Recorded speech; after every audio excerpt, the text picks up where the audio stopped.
Hi all, എല്ലാവർക്കും നമസ്കാരം. അറിവിന്റെ പേടകത്തിലേക്ക് എല്ലാവർക്കും സ്വാഗതം. ആദ്യത്തെ ചോദ്യം, ചുവടെ നൽകിയിരിക്കുന്ന പ്രസ്താവനകളിൽ നിന്ന് ശരിയായവ തിരഞ്ഞെടുക്കുക. അല്ലെ, താഴെ കൊടുത്തിരിക്കുന്ന പ്രസ്താവനകളിൽ നിന്ന് ശരിയായ പ്രസ്താവന തിരഞ്ഞെടുക്കുക. പൊതുജനക്ഷേമത്തിനായി പണത്തിന്റെ സങ്കോച വികാസങ്ങൾ നിയന്ത്രിക്കുന്നതിന് ഉത്തരവാദിത്തമുള്ള സ്ഥാപനമാണ് കേന്ദ്ര ബാങ്ക്. ശരിയാണോ തെറ്റാണോ? ധനകാര്യ സ്ഥാപനങ്ങളുമായി ബന്ധപ്പെട്ട സുപ്രധാനമായ ഒരു ചോദ്യമാണ്. വളരെ ശരിയാണ് അല്ലെ. പൊതുജനക്ഷേമത്തിന് വേണ്ടിയിട്ട് പണത്തിന്റെ സങ്കോച വികാസം എന്ന് പറഞ്ഞാൽ പണത്തിന്റെ സപ്ലൈ കൂടുതലായിരിക്കുമ്പോഴും കുറവായിരിക്കുമ്പോഴും അതിനെ ആപ്റ്റ് ആയിട്ടുള്ള അല്ലെങ്കിൽ ആഡിക്വേറ്റ് ആയിട്ടുള്ള മെഷേഴ്സ് കൊണ്ടുവരുന്നത് നമ്മുടെ ഇന്ത്യയിൽ ഏത് സ്ഥാപനമാണ്?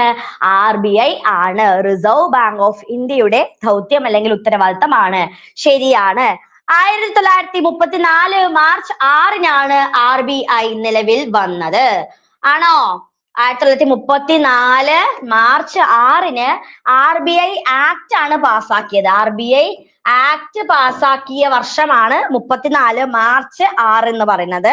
അതേ സമയത്ത് RBI നിലവിൽ വന്നത് 1935 ഏപ്രിൽ 1-ന് ആണ്. അപ്പൊ 34 മാർച്ച് 6-ന് പാസ്സാക്കിയ RBI ആക്ട് അനുസരിച്ചിട്ട് 1935 ഏപ്രിൽ 1-നാണ് RBI നിലവിൽ വരുന്നത്. ഹിൽട്ടൺ യങ് കമ്മീഷന്റെ ശുപാർശ പ്രകാരം ഇന്ത്യയിൽ രൂപീകരിച്ച ബാങ്കാണ് RBI. വളരെ ശരിയായ പ്രസ്താവനയാണ് അല്ലെ. ഹിൽട്ടൺ യങ് കമ്മീഷൻ അല്ലെങ്കിൽ royal commission on Indian finance എന്ന് പറയുന്നതും ഹിൽട്ടൺ യങ് കമ്മീഷന് തന്നെയാണ്. അപ്പൊ ഈ കമ്മീഷനാണ് RBIയുടെ രൂപീകരണത്തിന് ചുക്കാൻ പിടിച്ചത്. വളരെ ശരിയായ പ്രസ്താവന. ആദ്യത്തെ RBI ഗവർണറാണ് CD ദേശ്മുഖ്. ആണോ? CD ദേശ്മുഖ് ആണ് ആദ്യത്തെ RBI ഗവർണർ. ശരിയാണോ? തെറ്റാണ്. ആരാണ്? ഓസ്ബോൺ സ്മിത്ത് ആണ്. ഓസ്ബോൺ സ്മിത്ത് ആണ് ആദ്യത്തെ reserve bank governor. CD Deshmukh എന്താണ്? ഇന്ത്യക്കാരനായിട്ടുള്ള ആദ്യത്തെ ഗവർണർ ആണ് CD ദേശ്മുഖ് എന്ന് പറയുന്നത്. ഇന്ത്യക്കാരനാണ്. ശ്രദ്ധിക്കുക. നമ്മുടെ ഓപ്ഷൻ ഏതാണ് ശരി? 1ഉം 3ഉമാണ് ശരി. നമ്മുടെ ഉത്തരം ഓപ്ഷൻ ബി ആണ്. അപ്പൊ RBIനെ കുറിച്ചുള്ള പ്രസ്താവനയാണ് അല്ലെ. RBIനെ കുറിച്ചുള്ള പ്രസ്താവനകളായിരുന്നു. നമുക്കറിയാം നമ്മുടെ കേന്ദ്ര ബാങ്ക് ആണ്.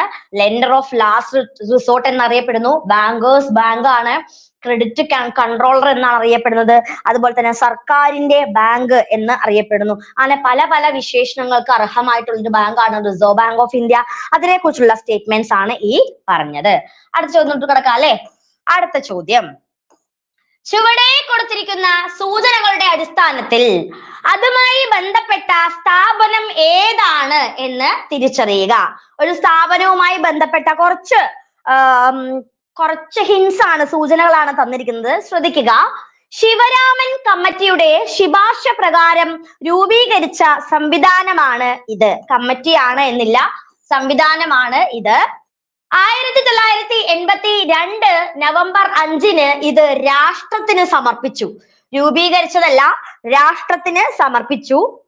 ഷാജി KV ആണ് ഇതിന്റെ നിലവിലെ ചെയർമാൻ. ഏതാണ് ശരി ഉത്തരം?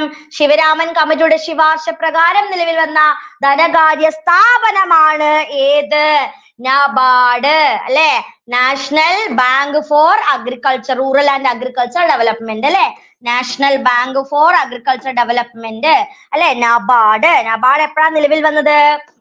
1982 നിലവിൽ വന്നു അല്ലെ. 1982 ജൂലൈ 12-നാണ് നബാർഡ്, അതായത് വായ്പകളുടെ നിയന്ത്രകൻ അല്ലെങ്കിൽ വായ്പകളുടെ നിയന്ത്രകൻ എന്നറിയപ്പെടുന്നത് റിസർവ് ബാങ്ക് ഓഫ് ഇന്ത്യ ആണ് എന്നുണ്ടെങ്കിൽ ചെറുകിട വായ്പകളുടെ നിയന്ത്രകൻ അല്ലെങ്കിൽ ചെറുകിട വായ്പകളുടെ ദാതാവ് എന്നറിയപ്പെടുന്നത് ആര് തന്നെയാണ്? അത് നബാർഡ് ആണ്. നബാർഡ്. ഓക്കെ അല്ലേ? ശിവരാമൻ കമ്മിറ്റി ആണെന്ന് മറക്കാതിരിക്കുക. അതുപോലെ തന്നെ ഷാജി KV ആണ് ഇപ്പോഴത്തെ നിലവിലെ ചെയർമാൻ. അടുത്ത ചോദ്യം, റിപ്പോ റേറ്റുമായി ബന്ധപ്പെട്ട പ്രസ്താവനകളിൽ നിന്ന് ശരിയായവ കണ്ടെത്തുക. ഏതാണ് റിപ്പോ റേറ്റുമായിട്ട് ബന്ധപ്പെട്ട ശരിയായ പ്രസ്താവന? വേഗം കണ്ടെത്തിക്കോളൂ. അപ്പൊ അതിനു മുൻപായിട്ട് എന്താണ് റിപ്പോ റേറ്റ്? റിപ്പോ റേറ്റ് എന്താണ്? റിപ്പോ റേറ്റ് എന്ന് പറഞ്ഞാല് ചില അടിയന്തര സാഹചര്യങ്ങളില് RBI ആർക്ക് ലെൻഡ് ചെയ്യുന്നു? RBI കൊമേഴ്ഷ്യൽ ബാങ്കുകൾക്ക് ലെൻഡ് ചെയ്യുന്നു. അത് എന്തിന്റെ അടിസ്ഥാനത്തിലാണ്? റിപ്പോ, അതായത് റീപർച്ചേസിംഗ് അഗ്രിമെന്റ് അല്ലെ. റിപ്പോ എന്ന വാക്കിന്റെ അർത്ഥം തന്നെ എന്താണ്? റീപർച്ചേസിംഗ് അഗ്രിമെന്റ് എന്നാകുന്നു അല്ലെ. അതായത് റീപർച്ചേസിംഗ് അഗ്രിമെന്റ് എന്ന് പറഞ്ഞാൽ എന്താണ്? ഇനി എന്തായാലും ഇനി വരാൻ പോകുന്ന ഈ തീയതിയിൽ പർച്ചേസ് ചെയ്യാം അല്ലെങ്കിൽ തിരിച്ചടയ്ക്കാം എന്ന് പറയുന്ന അഗ്രിമെന്റോട് കൂടി പർച്ചേസ് നടത്തുന്ന വായ്പയുടെ നിരക്കാണ് റിപ്പോ റേറ്റ്, റീപർച്ചേസിംഗ് അഗ്രിമെന്റ്. ഓക്കെ അല്ലേ? അപ്പോ RBI കൊമേഴ്ഷ്യൽ ബാങ്കുകൾക്ക് അതായത് വ്യക്തമായ തീയതിയോട് കൂടിയിട്ട് അല്ലെങ്കിൽ വ്യക്തമായ കാലം കൊടുത്തിട്ട് അല്ലെങ്കിൽ ആ ഒരു ഡ്യൂറേഷനിൽ പേ ചെയ്യണം, തിരിച്ചടയ്ക്കണം എന്ന വ്യവസ്ഥിതിയോട് കൂടിയിട്ട് കൊടുക്കുന്ന പണത്തിന്റെ നിരക്കിനെയാണ് നമ്മൾ എന്ത് പറയുന്നത്? Repo rate. റിപ്പോ റേറ്റുമായിട്ട് ബന്ധപ്പെട്ട പ്രസ്താവനകൾ ഏതൊക്കെയാന്ന് നോക്കൂ. ഇത് എല്ലായ്പ്പോഴും ബാങ്ക് റേറ്റിനേക്കാൾ കുറവായിരിക്കും. ശരിയാണോ? ബാങ്ക് റേറ്റിനേക്കാൾ എല്ലായ്പ്പോഴും കുറവ് ആയിരിക്കും. ശരിയാണ്. ഇനി ഇത് വിപരീത റിപ്പോ നിരക്കിനേക്കാൾ ഉയർന്നതായിരിക്കും. ശരിയാണോ? ശരിയാണ്. വിപരീത റിപ്പോ റേറ്റ് എന്ന് വെച്ചാൽ വേറൊന്നുമില്ല, റിവേഴ്സ് റിപ്പോനേക്കാളും എന്തായിരിക്കും? ഉയർന്നതായിരിക്കും റിപ്പോ റേറ്റ്. ഇത് ഹ്രസ്വകാല സാമ്പത്തിക ആവശ്യങ്ങളെ കേന്ദ്രീകരിക്കുന്നു. വളരെ ശരിയാണ്. ഇവ ഈടാക്കുമ്പോൾ പാർശ്വഫലങ്ങൾ ഉണ്ടാവാറില്ല. ശരിയാണോ? ഉണ്ടാവാറില്ല അല്ലെ. പാർശ്വഫലങ്ങൾ ഉണ്ടാവാറ് ഇല്ല. അപ്പോ ഇതിൽ ഏതൊക്കെയാണ് ശരിയായിട്ടുള്ള പ്രസ്താവനകൾ? 1, 2, 3 എന്നിവ ശരിയാണ്.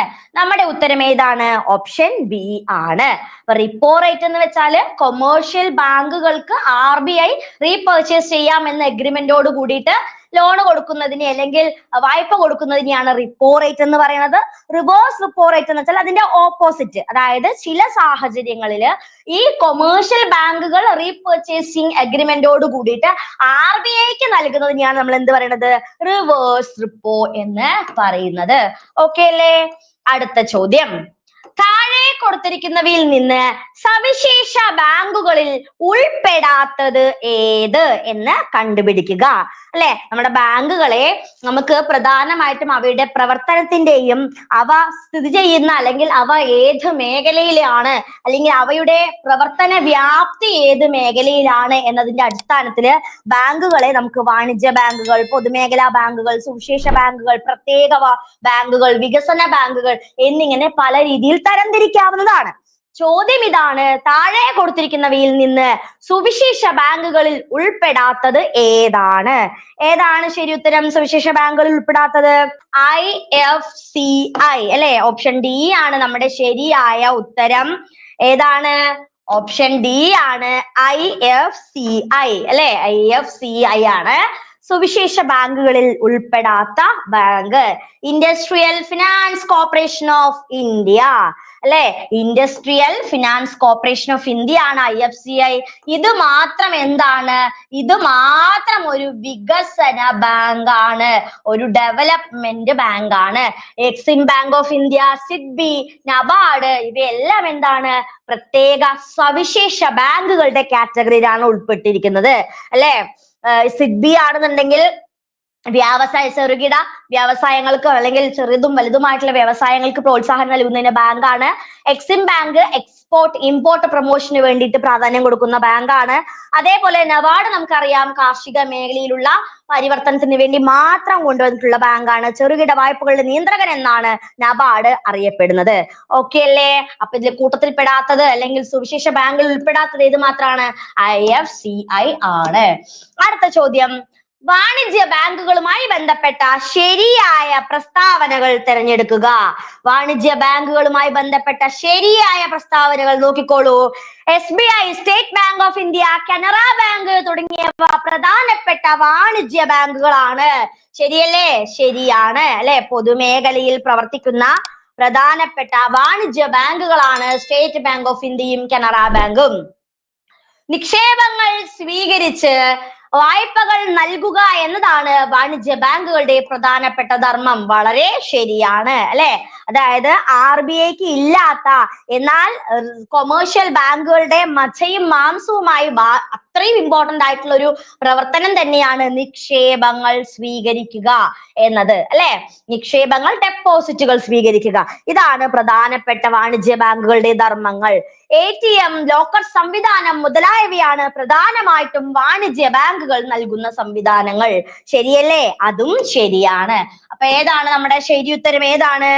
1 മാത്രമാണോ, 2 മാത്രമാണോ, 3 മാത്രമാണോ, അതോ ഇവയെല്ലാം ആണോ? ഏതാണ് ശരി ഉത്തരം? ഇവയെല്ലാം, അല്ലെ? കൊമേഴ്ഷ്യൽ ബാങ്കുകളെ അല്ലെങ്കിൽ വാണിജ്യ ബാങ്കുകളെ പറ്റിയിട്ടുള്ള എല്ലാ പ്രസ്താവനകളും എന്താണ്? ശരിയാണ്. ഓക്കെ ആണോ? അടുത്തത്, വായ്പകൾ നിയന്ത്രിക്കാൻ RBI ഉപയോഗിക്കുന്ന ഉപകരണങ്ങളിൽ ഉൾപ്പെടുന്നവ ഏതെല്ലാമാണ്? അല്ലെ? വായ്പകൾ നിയന്ത്രിക്കാൻ RBI ഉപയോഗിക്കുന്ന ഉപകരണങ്ങളിൽ ഉൾപ്പെടുന്നവ ഏതെല്ലാം? ഇത് വളരെ ഇമ്പോർട്ടന്റ് ആണ്. പരീക്ഷയ്ക്ക്, സാധാരണ മത്സര പരീക്ഷകൾക്ക് എല്ലായ്പ്പോഴും തിരിച്ചും മറിച്ചും ചോദിക്കാറുള്ള വൺ ഓഫ് ദ ഇമ്പോർട്ടന്റ് ആയിട്ടുള്ള ഒരു ക്വസ്റ്റ്യൻ, ഒരു ഭാഗമാണിത്. RBI വായ്പകൾ നിയന്ത്രിക്കാനായിട്ട് പ്രധാനമായിട്ടും 2 തരത്തിലുള്ള മെത്തേഡ്സ് ആണ് ഉപയോഗിക്കുന്നത്, അല്ലെ? RBIന്റെ ക്രെഡിറ്റ് കൺട്രോളിംഗ് മെത്തേഡ്സ് എന്ന് പറഞ്ഞാൽ പ്രധാനമായിട്ടും 2 രീതിയിലാണ്. ഒന്ന് ക്വാണ്ടിറ്റേറ്റീവ് ടെക്നിക്സും മറ്റൊന്ന് qualitative ടെക്നിക്സും.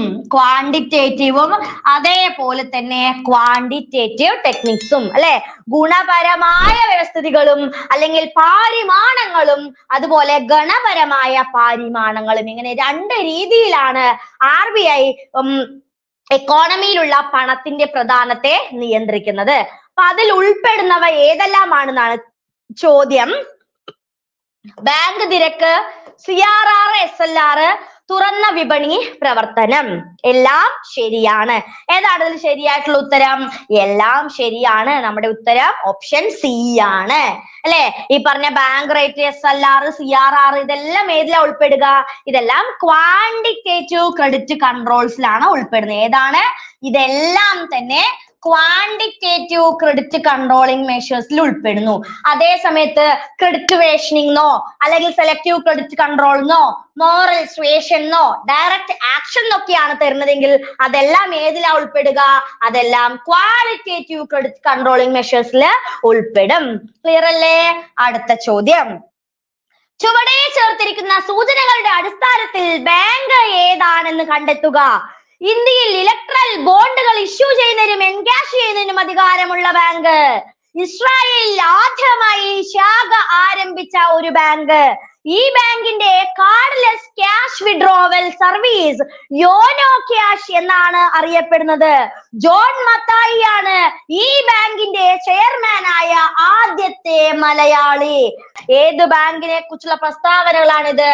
State bank of India, SBI കുറിച്ചുള്ള പ്രസ്താവനകളാണ്, അല്ലെ? അപ്പൊ ഇന്ത്യയില് ഈ പറഞ്ഞ പോലെ തന്നെ ഇലക്ട്രൽ ബോണ്ടുകൾ ഇഷ്യൂ ചെയ്യുന്നതിനും അതുപോലെ തന്നെ അത് എൻകാഷ് ചെയ്യുന്നതിനും അധികാരമുള്ള ഒരു ബാങ്ക് ആണ് ഏത്? നമ്മുടെ SBI. അതുപോലെ അതിന്റെ കാർഡ്ലെസ് ക്യാഷ് വിഡ്രോവൽ ആണ് യോനോ ക്യാഷ്. ഇത്രയും കാര്യങ്ങളൊന്ന് ഓർത്തു വെക്കുക. അടുത്ത ചോദ്യം, താഴെ കൊടുത്തിരിക്കുന്നവയിൽ ശരിയായ ജോഡികൾ തിരഞ്ഞെടുക്കുക. ശ്രദ്ധിച്ചോളൂ. ഇന്ത്യയിലെ ആദ്യത്തെ ബാങ്ക് ബാങ്ക് ഓഫ് ഹിന്ദുസ്ഥാൻ ആണ്. ഇന്ത്യയിലെ ആദ്യത്തെ ബാങ്ക് ബാങ്ക് ഓഫ് ഹിന്ദുസ്ഥാൻ. ഇന്ത്യയിലെ ഏറ്റവും പഴയ പൊതുമേഖലാ ബാങ്കാണ് അലഹാബാദ് ബാങ്ക്. ശരിയല്ലേ? ശരിയാണ്. ഇന്ത്യക്ക് പുറത്ത് ശാഖ തുറന്ന ആദ്യത്തെ ഇന്ത്യൻ ബാങ്കാണ് ബാങ്ക് ഓഫ് ഇന്ത്യ. ലണ്ടനിലാണ് ബാങ്ക് ഓഫ് ഇന്ത്യ ആദ്യമായി ശാഖ തുറന്നത്. വളരെ ശരിയായ പ്രസ്താവന.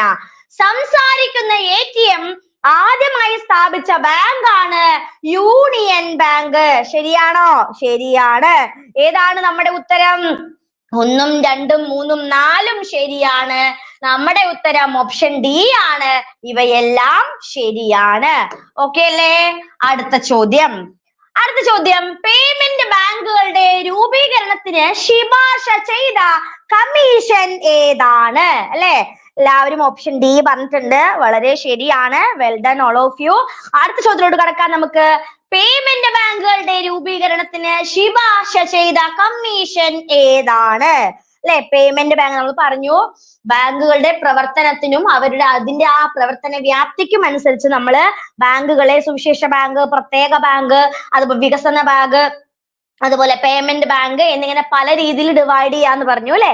അപ്പൊ അതുമായി ബന്ധപ്പെട്ട പേയ്മെന്റ് ബാങ്കുകളുടെ രൂപീകരണത്തിന് ശുപാർശ ചെയ്ത കമ്മീഷൻ ഏതാണ്? സി ആണ് ശരിയായ ഉത്തരം. നച്ചികേത് മോർ കമ്മീഷൻ ആണ് ഇന്ത്യയിൽ പേയ്മെന്റ് ബാങ്കുകളുടെ രൂപീകരണത്തിന് ശുപാർശ ചെയ്ത കമ്മീഷൻ. ഓക്കെ ആണോ? ഓക്കെ ആണ്. അടുത്ത ചോദ്യം സിമ്പിൾ ആയിട്ടുള്ള ഒരു മാച്ച് ദ ഫോളോയിങ് ആണ്. ബാങ്ക് ദേശസാൽക്കരണം, ഇന്ത്യൻ രൂപ, ബാങ്കിങ് ഓംബുഡ്സ്മാൻ, മുദ്രാ ബാങ്ക്. ഇതുമായി ബന്ധപ്പെട്ട വേഗം ഒരു മാച്ച് ദ ഫോളോയിങ് ചെയ്തേ. ബാങ്ക് ദേശസാൽക്കരണം നടന്ന വർഷം ഏതാണ്? ബാങ്ക് ദേശസാൽക്കരണം നടന്ന വർഷം ഏതാണ്? ബാങ്ക് ദേശസാൽക്കരണം നടന്ന വർഷം 1969. ശരിയല്ലേ? ഇന്ത്യൻ രൂപ വിഭാവനം ചെയ്തത് ആരാണ്? ഡി ഉദയകുമാർ ആണ് അല്ലെ? ബാങ്കിങ് ഓംബുഡ്സ്മാൻ സംവിധാനം സ്വീഡനിലാണ് ആദ്യമായിട്ട് നിലവിൽ വന്നത്.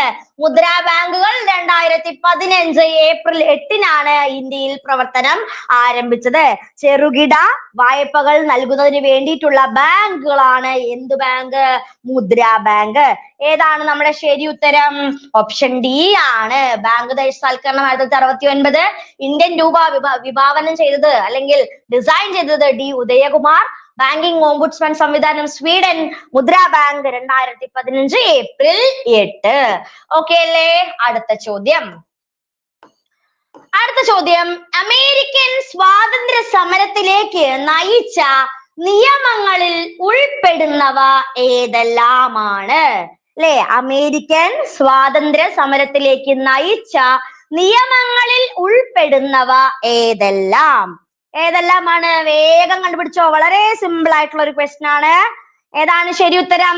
73-ലെ ടീ ആക്ട് അല്ലെ? 1764-ലെ കറൻസി നിയമം, 1765-ലെ സ്റ്റാമ്പ് നിയമം, 1764-ലെ പഞ്ചസാര നിയമം.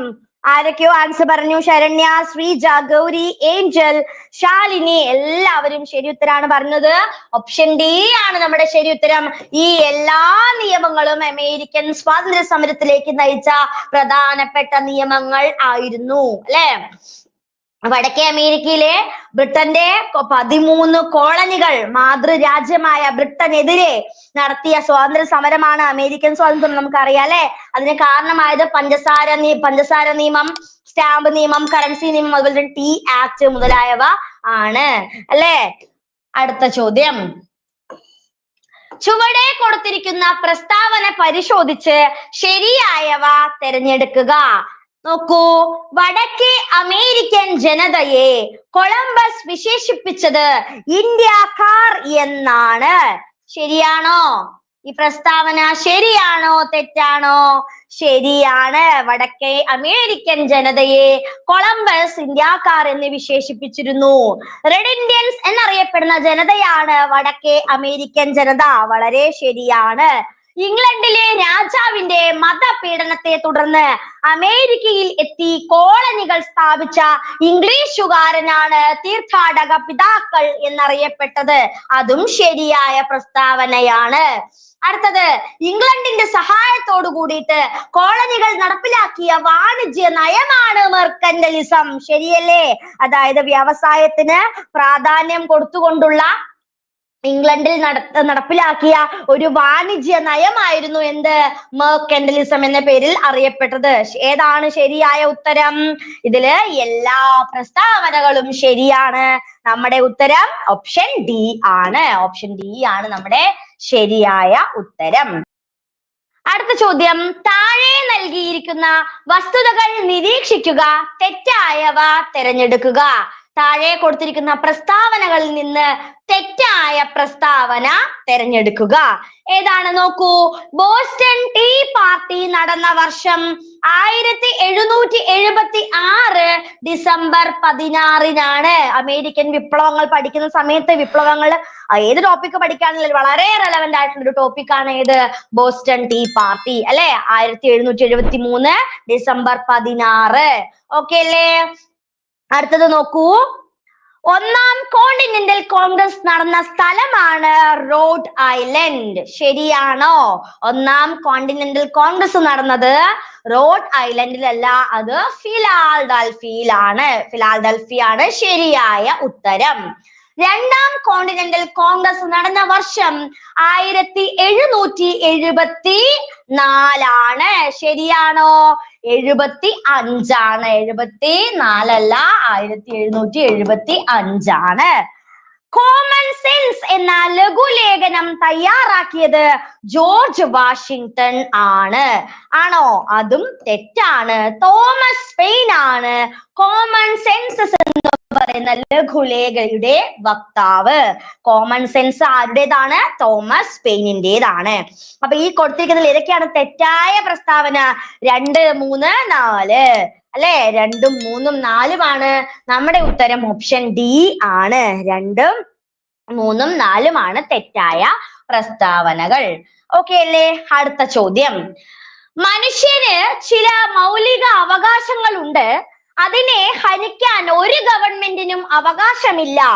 അമേരിക്കൻ സ്വാതന്ത്ര്യ സമരവുമായി ബന്ധപ്പെട്ട് ഇപ്രകാരം അഭിപ്രായപ്പെട്ടത് ആരാണ്? ഇത് ഒരു കഴിഞ്ഞ ഏതോ ഒരു പരീക്ഷയിലെ, ഒരു മത്സര പരീക്ഷയിൽ ഒരു ആവർത്തന ചോദ്യമായിരുന്നു ഇതേ ചോദ്യം. മനുഷ്യന് ചില മൗലിക അവകാശങ്ങൾ ഉണ്ട്, അതിനെ ഹനിക്കാൻ ഒരു ഗവൺമെന്റിനും അവകാശമില്ല എന്ന് അഭിപ്രായപ്പെട്ട തത്വചിന്തകൻ അല്ലെങ്കിൽ മതപ്രബോധകൻ ആരാണ്? തോമസ് പെയിൻ ആണോ? Abraham Lincoln, John Locke, FD Roosevelt? ഏതാണ് ഇതിൽ ശരിയായ ഉത്തരം? ആരാണ് ഇപ്രകാരം അഭിപ്രായപ്പെട്ടത്? ഓപ്ഷൻ ബി ആണ്. ജോൺ ലോക്കിന്റെ അഭിപ്രായമാണ് ഇത്. ജോൺ ലോക്ക് ആണ് മനുഷ്യന് ചില മൗലിക അവകാശങ്ങൾ ഉണ്ടെന്നും അതിനെ ഹനിക്കാനായിട്ട് ഒരു ഗവൺമെന്റിനും അവകാശമില്ല എന്ന പ്രസ്താവന ഉന്നയിച്ചത്. ഓക്കെ അല്ലേ?